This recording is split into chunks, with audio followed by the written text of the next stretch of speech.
Tsy misy olona mahay manompo tompo roa, fa ny anankiray ho alina ary ny anankiray ho tiany, na ny anankiray ho ombany ary ny anankiray ho amavony.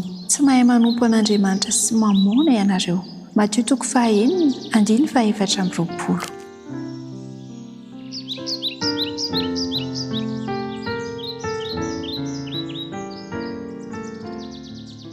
Eo ambany fanevaniza ianao, izay no fanontaniana apetraka amin'ny tsirairay avy androany.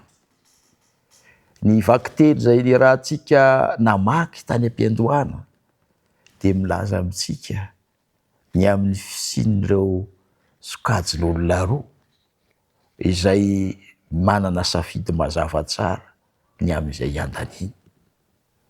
Ry havana, tsy maintsy manao safidy mazava tsara isika isam-batan'olona. Tsy hikambanana na ambady na amanjanaka izany safidy izany, eny na amin'ny ray aman-dreny aza, fa safidy ny tena manokana. Tsy maintsy misafidy ianao na eo ambany fanevan'ilay Immanuel, ilay zanak'Andriamanitra, na eo ambany fanevan'ny Satana, ilay fahavalo. Tsy misy maromaro tsiraisana azo atao. Tsy maintsy misafidy izay andaniany tsirairay.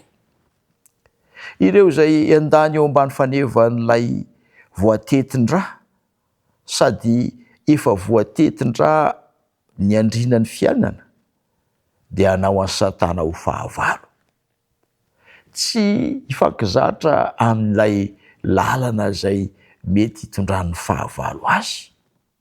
Anohitra izy ireny ary hiezaka mandrakariva ny safidy ny toromarik'Andriamanitra izay nomeny amin'ny alalan'ny teniny. Ny fahasoavan'Andriamanitra no hanampy azy ireo andeha hizotra amin'ny lalan'izany safidy izany isan'andro isan'andro. Tsy maintsy mandray ny fiadiana izay nomen'Andriamanitra nefa izy ireo, arak'ilay voasoratry ny apôstôly Paoly ao amin'ny Efesiana 4:9 ka manomboka amin'ny 12:20. Ilay fiadian'Andriamanitra izay ahafahany mandresy sy mandrava ny fahefan'ny ratsy. Tsy manana fotoana izy ireo laninaniana, hosehanao zavatra tsy dia misy vidiny firy, fa mila mandany fotoana betsaka izy ireo hikatsahana ny lalana ahafahana mahazo antoka ny amin'ilay mandrakizay. Ho hitan'Andriamanitra eo amin'ny asa sy eo amin'ny endrika izay hiainantsika ny amin'ny safidy no raisintsika. Ary eto, amin'ny alalan'ny safidy ny raisintsika, dia mety ary ho ataon'Andriamanitra mihitsy aza ho hita eo amiko sy aminao, amintsika tsirairay avy, ny endrik'ilay zanany rehefa misafidy ny andeha araky ny lalany ianao.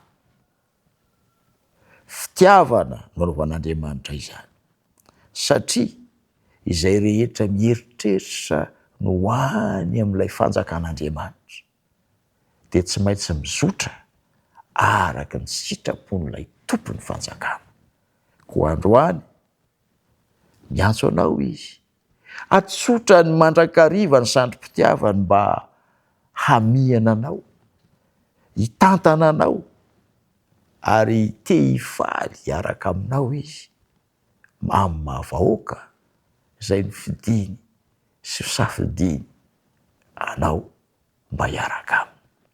Koa andeha isika hivavaka hitahiry izany fanantenana izany, izay fanapahan-kevitrao izany, manasa anao izy mba ho eo ambanin'ny fanevany, fa tsy eo ambanin'ny fanevany ilay fahavalo. Hivavaka isika. Raha eo misaotra satria mazava ny tianao ambara.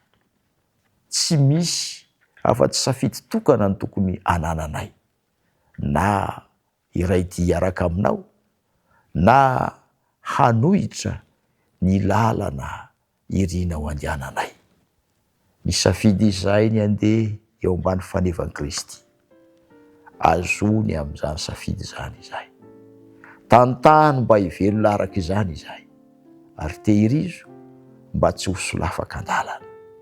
Raha sendra misy fahalavona, avereno indray ho aminao hatrany hatrany, ary aza velanao ny fiainanay mandritsy ty andro ity mba haneho izany voninahitra ho izany, amin'ny anaran'i Jesosy, amen.